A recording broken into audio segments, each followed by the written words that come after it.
श्री स्वामी समर्थ मंडळी, स्वागत आहे पुन्हा एकदा आपल्या नवीन व्हिडिओमध्ये. तर आज आपण बघणार आहोत स्वामींची सेवा कशी करावी, किंवा काही लोकांचे बरेच सारे स्वामींबद्दल किंवा स्वामींच्या मूर्तीबद्दल गैरसमज आहेत. ते गैरसमज मी आज तुमचे दूर करणार आहे आणि स्वामींची स्थापना कशी करावी हे देखील मी आता तुम्हाला सांगणार आहे. तर ब्रह्मांड नायक श्री स्वामी समर्थ महाराजांची सेवा लाखो भाविक करतात, परंतु अजूनही असंख्य भाविकांना स्वामींची सेवा कशी करावी किंवा स्वामींची पूजा कशी करावी याबद्दल काहीच माहिती नाही. तर काही जणांना स्वामी महाराजांच्या सेवेविषयी अनेक गैरसमज आहेत आणि ते काही लोकांमुळे निर्माण झालेले आहेत.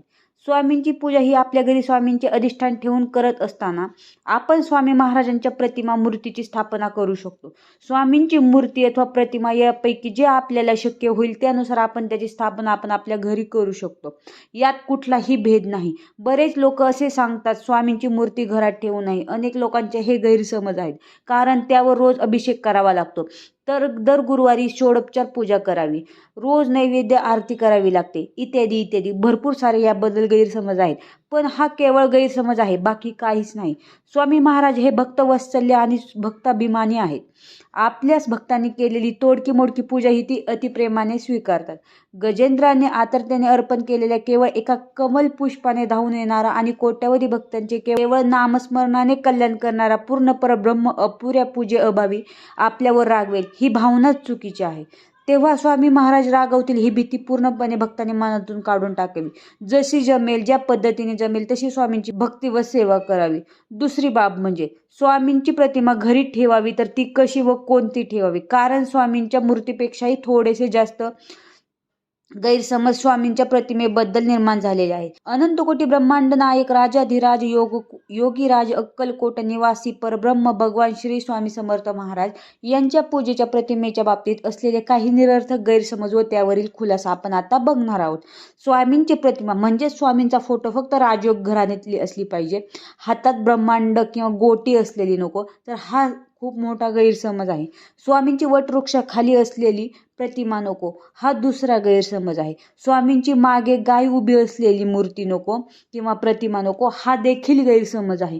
स्वामी महाराज उभे असलेली प्रतिमा नको, हा तर सगळ्यात मोठा गैरसमज आहे. तर हे जे काही गैरसमज आहेत हे अत्यंत चुकीचे आहेत. कारण काय तर वरील प्रतिमा या संन्यासी लोकांच्या पूजेसाठी असतात असं म्हटलं जातं. सांसारिक अथवा प्रापंचिक लोकांनी यांचे पूजन करू नये.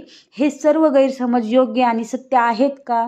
तर मुळीच नाही. वरील सर्व गैरसमज हे दादांत खोटे व निरर्थक आहे. ज्या स्वामींना आपण ब्रह्मांड नायक म्हणतो त्यांचा ब्रह्मांड नायक स्वरूपातील हातात ब्रह्मांड घेतलेला फोटो ठेवायला नाही, म्हणजेच त्यांचं परब्रह्म स्वरूप ब्रह्मांड नायकत्वच अमान्य करण्यासारखं आहे ना. तसेच जे स्वामी अक्कलकोटामध्ये 22 वर्ष फक्त आणि फक्त वटवृक्षाखालीच बसलेले आहेत त्यांचा त्या स्वरूपातील फोटो ठेवायला मज्जाव करणे.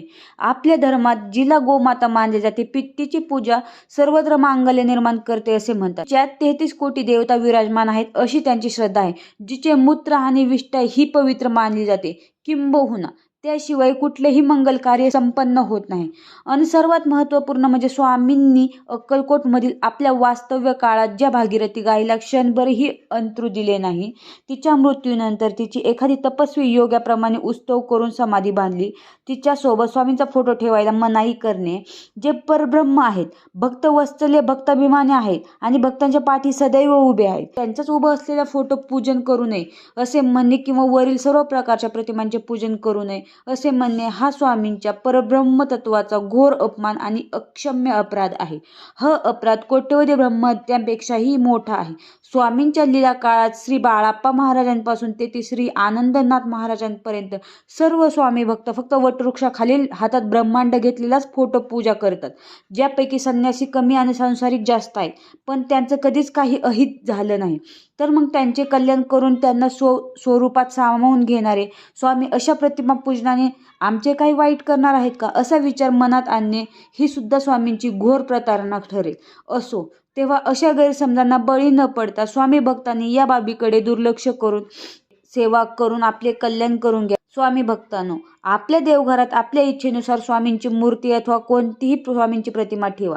स्वामींची मूर्ती असेल तर रोजच मूर्तीला स्नान घालून, प्रतिमा असेल तर पाणी शिंपडून स्वच्छ वस्त्राने पुसून घेऊन अष्टगंध लावा. उपलब्ध असतील ती पुष्प झाडे स्वामींना अर्पण करावी. स्वामी महाराजांना तर सर्वच फुले आवडतात, त्यांना अप्रिय असे एकही फूल नाही. त्या उपलब्ध असणारे जे तुमच्याकडे अवेलेबल आहे ते तुम्ही फुलं आणि तुळशी मंजुळा तुळशीपत्रे स्वामींना वाहावे.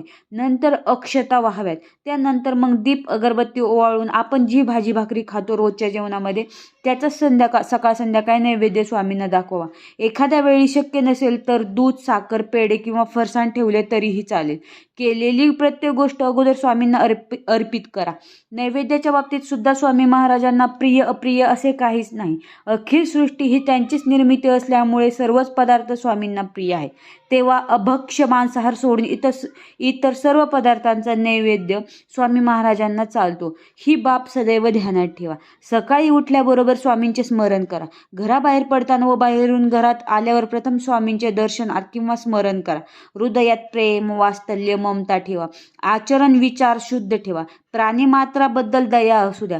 कुणाबद्दलही द्वेष, मत्सर ठेवू नका. सर्वांचे कल्याण व्हावे हीच भावना सदैव असू द्या. काही कारणास्तव एखाद्या दिवशी स्वामींची पूजा झाली नाही तरी त्याचे दुःख न करता त्याऐवजी स्वामींची अंतःकरणापासून क्षमा मागावी व स्वामींचे सतत नामस्मरण करावे.